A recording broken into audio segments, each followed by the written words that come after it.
చీకటితో వెలుగే చెప్పెను నేనున్నానని, ఓటమితో గెలుపే చెప్పెను నేనున్నానని, నేనున్నానని నీకేం కాదని, నిన్నటి రాతని మార్చేస్తానని, తగిలే రాళ్ళని పునాది చేసి ఎదగాలని, తగిలే రాళ్ళని ఇదునుగా తలచి ముందుకెళ్ళాలని, కన్నుల నీటిని కలల సాగుకై వాడుకోవాలని, కాల్చే నిప్పుని ప్రమిదగా మలచి క్రాంతి పంచాలని, చూపుతో మార్గం చెప్పెను, గుండెతో ధైర్యం చెప్పెను, అడుగుతో గమ్యం చెప్పెను నేనున్నానని.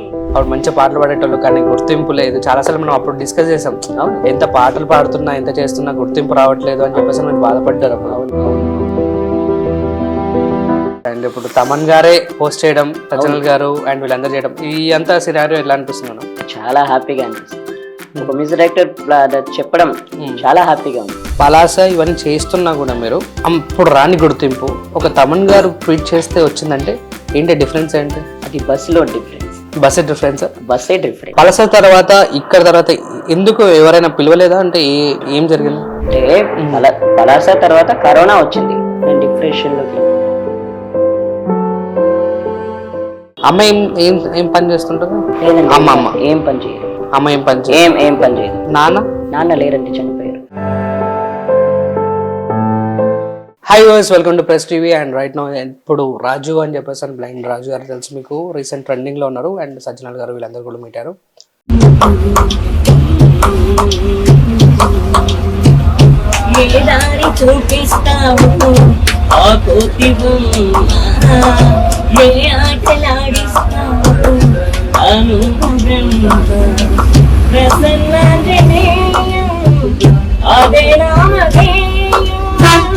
ప్రతి మంచి ప్రభాదివ్య గాయం ప్రతి ప్రదాయం నాలోని శ్రీయాంజనే నా వింటే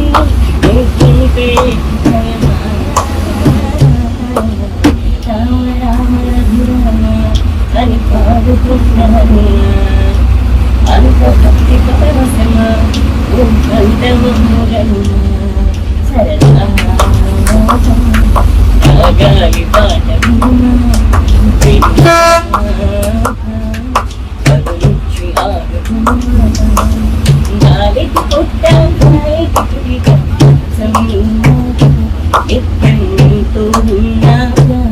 ఇద్దరి లక్షణం గట్టిగా.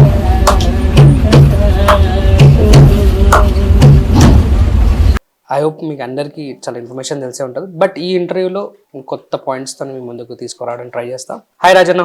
హాయ్ అన్న. ఆల్మోస్ట్ 1 year అయిందా? Happy birthday. 1 year అయింది. Thank you very much.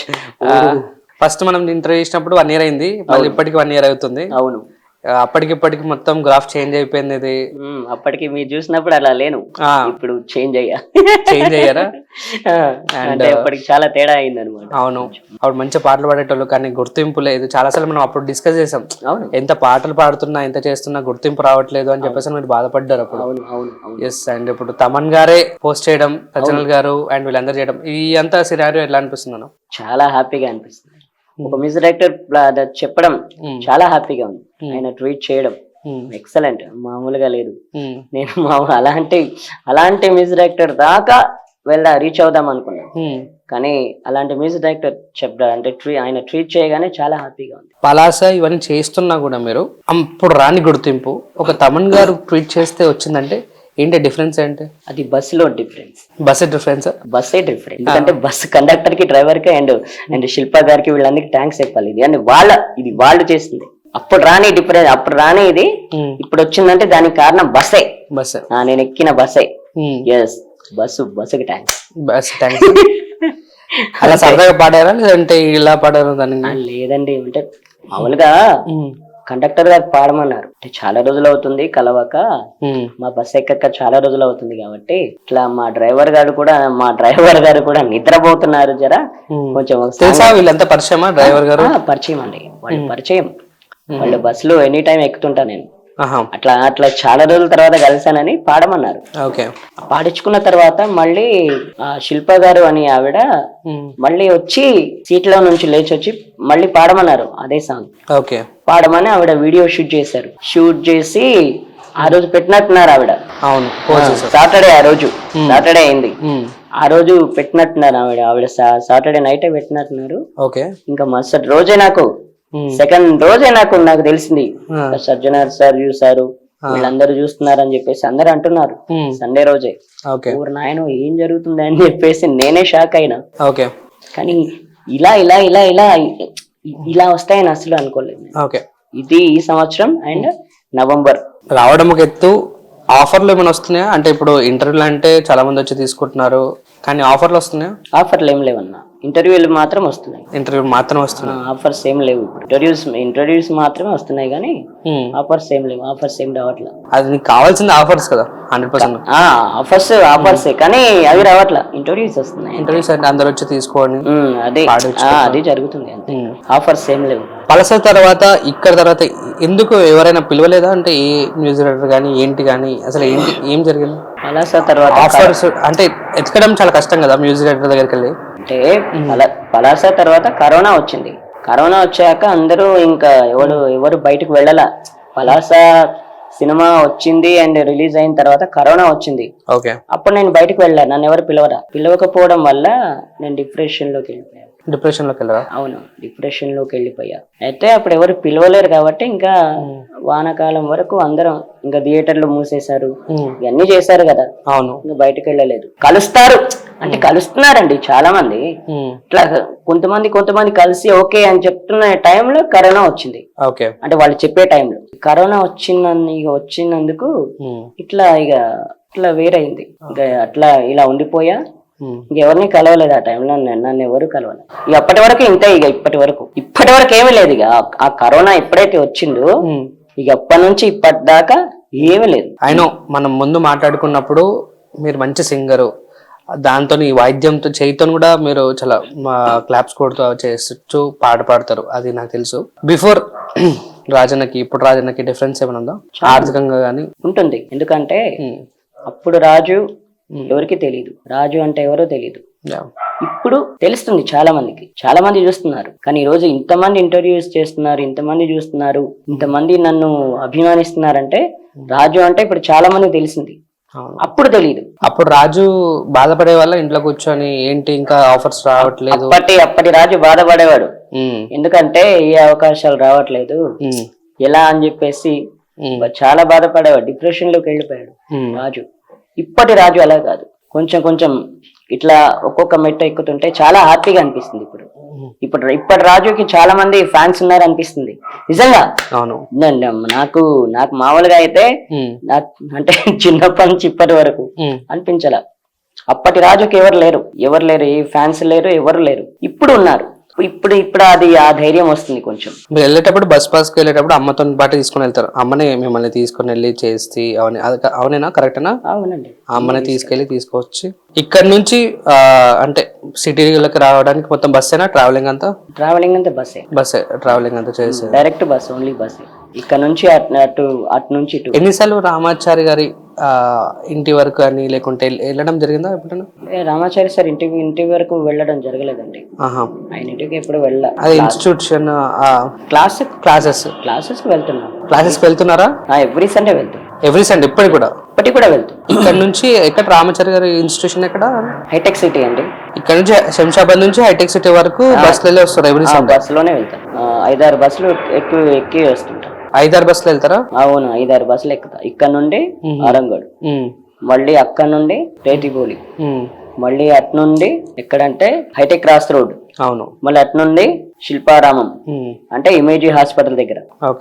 మళ్ళీ అటు నుండి ఇంకొక బస్ ఎక్కి డైరెక్ట్ మళ్ళీ అటు నుండి ఇంకా అక్కడికి వెళ్తా, ఇమేజీ హాస్పిటల్ దగ్గరికి వెళ్తా, వెంకటేశ్వర కాలేజ్.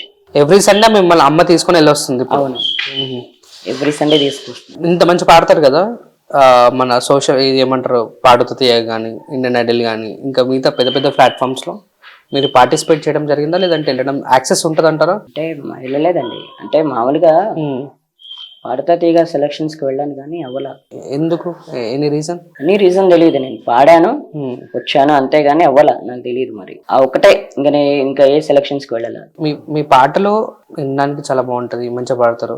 ఇవి ఉంటే నోట్స్ ఇవన్నీ ఉంటాయి కదా, సాహిత్యం గురించి దాని గురించి, తర్వాత శృతిలో పాడడం ఇవన్నీ మీకు తెలుసా? అంటే చిన్నప్పటి నుంచి సంగీతం మీద అవగాహన? చిన్నప్పటి నుండే నేను సంగీతం నేర్చుకోలేదండి, ఇప్పుడిప్పుడే నేర్చుకుంటున్నా. ఇప్పుడిప్పుడే నేర్చుకుంటున్నా. అయితే చిన్నప్పుడు నాకు సంగీతం లేకపోయినా నేను ఇలా అంటే శృతిలోనే పాడుకునేవాడిని, తాళం వేస్తూ ఇలా తాళం వేస్తూ ఇలా వేస్తూ పాడుకుంటూ ఉండేవాడిని. అప్పుడు కిరసనాయిల డబ్బా, 1 రూపాయి బిళ్ళ, అది పెట్టుకుని పాడుతుండేవాడిని. నాకు అలా పాటలు అనేవి అలవాటు అయిపోయాయి. అంతేగాని నేను ఇన్స్ట్రుమెంట్స్ నేర్చుకోలేదు, ఏ సంగీతం నేర్చుకోలేదు. అప్పుడు తర్వాత జాయిన్ అయ్యాను. ఇప్పుడు ఎవరు? రామాచారి గారి దగ్గర జాయిన్ అయ్యారు? అవును. ఫస్ట్ గురువు రామాచారి గారు మీకు? లేదండి, ఫస్ట్ గురువు ఆయన కాదు. ఫస్ట్ గురువు నాకు బుచ్చయ్యాచారి సార్. బుచ్చయ్య సార్? అవును. కర్ణాటక వోకల్ ఫస్ట్ గురువు బుచ్చయ్యాచారి సార్. ఓకే. అండ్ నా సెకండ్ గురువు రామాచారి సార్. సో ఇప్పుడు మేబీ రామాచారి గారి ఇన్స్టిట్యూషన్ లో ఎవరు వెళ్ళినా కూడా కంపల్సరీ ఇండియన్ ఐడల్ కానీ రియాలిటీ షోస్ కానీ తీసుకునే అవకాశం ఉంది. ఇది చాలా మంది తెలిసిన విషయం. సో దీని గురించి మీరు వెళ్ళొచ్చంటారా ఈ సీజన్ లో ఏమన్నా? అంటే ఛాన్సులు ఇప్పిస్తే ఖచ్చితంగా వెళ్తానండి, ఎందుకంటే అవకాశం వస్తే మళ్ళీ ఒకసారి ప్రయత్నిస్తా. ఏముంది, ఒక జస్ట్ పాట మాత్రం వెళ్ళారు? అవును, పాట వరకు మాత్రం వెళ్ళాను కానీ ఇంకా సెలక్షన్ దాకా వెళ్ళలేదు. స్టార్టింగ్ నుంచి బ్లైండా లేదంటే? లేదు స్టార్టింగ్ నుంచే బ్లైండ్. నేను స్టార్టింగ్ పుట్టినప్పటి నుంచే స్టార్టింగ్ నుండే నాకు, అంటే నా చిన్నప్పటి నుంచే ఉంది ఇలా, అంటే నా మధ్యలో ఏం లేదు, స్టార్టింగ్ నుంచి. ఏదైనా లిపి స్కూల్కి వెళ్ళారా? లేదండి, వెళ్ళలేదు. ఎలా అనిపించలేదా? తెలీదా లేకుంటే ఎలా? కాదండి, ఇప్పుడు నా చిన్నప్పటి నుండి నాకు సింగింగ్ అంటే ఇష్టం. ఓకే. దానివల్ల నేను ఎక్కడికి వెళ్ళలేను. మామూలుగా నేను అప్పుడు ఆ టైంలో ఇంట్లో నుంచే బయటికి వెళ్ళలేను, సింగింగ్ తప్ప. అలా అది అలవాటు అయిపోయింది. ఫైనాన్షియల్ ఎంత వస్తుంది, ఎలా ఉంటారు? అంటే ఏం లేదండి, ఫైనాన్షియల్ అంటే ప్రాబ్లమ్స్ ఉంటాయి కానీ ఇంకా అలా గడిచిపోతున్నాయి రోజులు. అట్లా. మీ ఫస్ట్ సంపాదన ఎంత అండి? పలాసకి ఎంత మీ రెమ్యునరేషన్? పలాసకి నాకు 5,000 ఇచ్చారు రఘు కుంచే సార్. స్టూడియోలో ఇచ్చారు. ఎందుకు ఇచ్చారంటే నేను పాడానని, కాబట్టి నేను దాని గురించి మాట్లాడను, ఎందుకంటే నాకు ఇష్టం ఉండదు. అంటే ఆయన డబ్బులు ఇవ్వడం కాదు, నాకు ఛాన్స్ ఇవ్వడం ఎక్కువ, అవకాశం ఇవ్వడం ఎక్కువ. మామూలుగా ఏంటంటే నాకు ఎంత ఇచ్చారని విషయం పక్కన పెడితే నాకు ఆయన ఛాన్స్ ఇచ్చారు, నాకు అదే చాలు, నాకు అదే కావాలి. ఈ రఘు కుంచే గారి దాకా ఎలా వెళ్ళారు మీరు? అంటే ఎలా వెళ్ళారు? డాన్స్ మాస్టర్ జాకీ సార్ అని ఆయన ఫేస్బుక్ లో పెట్టారండి, కలేజా సాంగ్ సదాశివ సన్యాసి. అవునండి. ఆ పాట ఫేస్బుక్ లో పెడితే అందరితో పాటు రఘు కుంచే సార్ చూసారు. నేను ఇంకా చాలా మంది మ్యూజిక్ డైరెక్టర్లు ఉన్నారే అండ్ ఎవరు చూడట్లేదు అనుకున్నాను కానీ ఆయనే చూసారు. ఫస్ట్ మ్యూజిక్ డైరెక్టర్ ఆయన చూసి నాకు కాల్ చేశారు. ఇట్లా కీర్తి గారని ఒక ఆవిడని అడిగారంట, ఈ అబ్బాయి ఎవరు, ఎక్కడుంటాడు, వీడి అడ్రస్ ఫోన్ నెంబర్ నాకు మెసేజ్ పెట్టంటే ఆవిడ నాకు కాల్ చేశారు. ఇట్లా రఘు కుంచేశారు, ఇట్లా నీకు కాల్ చేయమన్నారు, నీ నెంబర్ మెసేజ్ పెడుతున్నా అంటే సరే అక్క పెట్టండి అంటే ఆవిడ పెడితే మరుసటి రోజు కాల్ వచ్చింది నాకు. మరుసటి రోజు 8 o'clock కి కాల్ వచ్చింది. ఇంకా తర్వాత ఇంకా ఆయన ఇలాగే మాట్లాడుకున్నాం. మేము స్టూడియోలో ఎప్పుడు కలవలేం, అంటే మేము రియల్ గా కలవలేము, ఓన్లీ ఫోన్ లోనే మాట్లాడుకుంటూ వచ్చాం. ఇప్పుడు కూడా కలవలేదు? ఇప్పుడు రఘు కుంచే గారు? లేదు. ఆ పలాస సినిమాలు వాడిన తర్వాత కూడా మేము అంటే ఆ తర్వాత స్టూడియోలో కలిసాం. పలాస సాంగ్ వాడేప్పుడు స్టూడియోలో కలిసాం. అప్పటి వరకు మేము కలవలేము. అవకాశం ఎలా వచ్చిందంటే ఫిబ్రవరి అంటే శివరాత్రి పోయింది. శివరాత్రి తర్వాత పలాస 1978 అనే సినిమాలో నేను ఇట్లా పాడించాలనుకుంటున్నా అంటే సరే సార్ అని అంటే మేము మా డైరెక్టర్ గారు మేము అందరం కలిసి మాట్లాడుకొని చెప్తామని అన్నారు. చెప్తామని అంటే సరే సార్ మంచిదని అంటే జూన్ 1వ తేదీ నాకు పాట పంపించారు.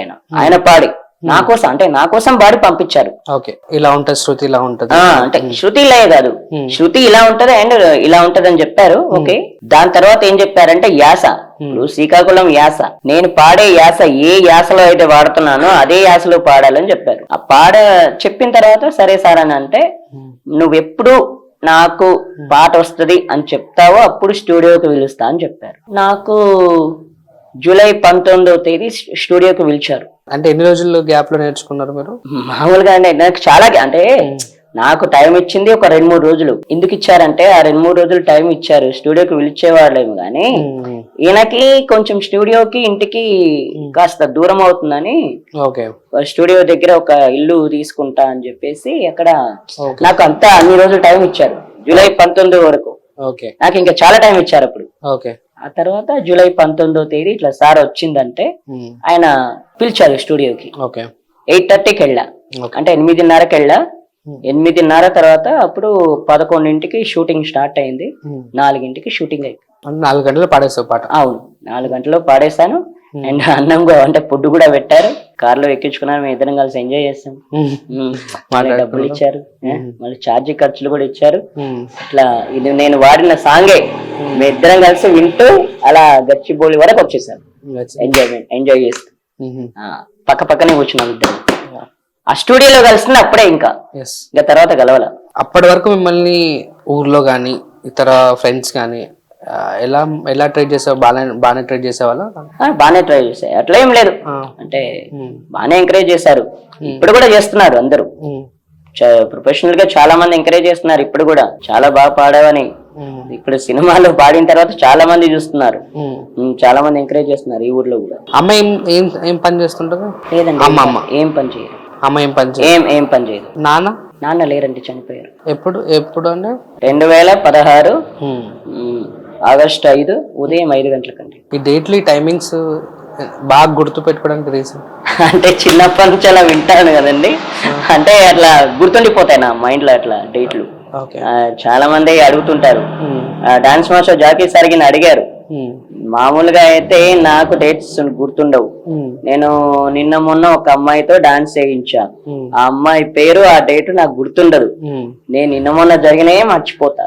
నువ్వు ఎట్లా గుర్తు పెట్టుకుంటావు అంటే ఏమైనా మంత్రం ఉందా నీ దగ్గర? ఏం చేస్తావు అంటే మంత్రాలు ఏం లేవు సార్, నాకు గుర్తుంటాయని చెప్తా. అదే సంవత్సరం క్రితం మనం మాట్లాడింది కూడా ఇప్పుడు గుర్తు పెట్టుకున్నాం.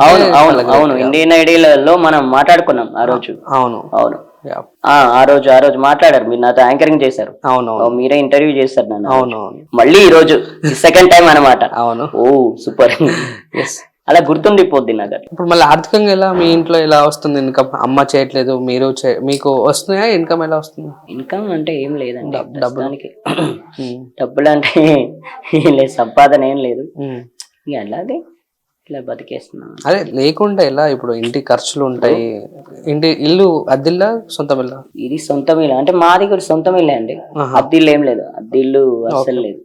సొంత ఇల్లే. మళ్ళీ ఫుడ్ కి మళ్ళీ ఎలా వస్తుంటాయి? అలాగే వస్తుంటాయి అంటే మామూలుగా ఏం లేదండి, కష్టపడతాం. నేను క్లాస్కి వెళ్తా, అమ్మ క్లాస్కి తీసుకెళ్తా తప్ప తను ఏం పని చేయదు, నేను కూడా ఇక్కడికి వెళ్ళను. క్లాస్ తప్ప నాకు ఇంకా ఏమి లేదు, క్లాస్ అండ్ ప్రోగ్రామ్.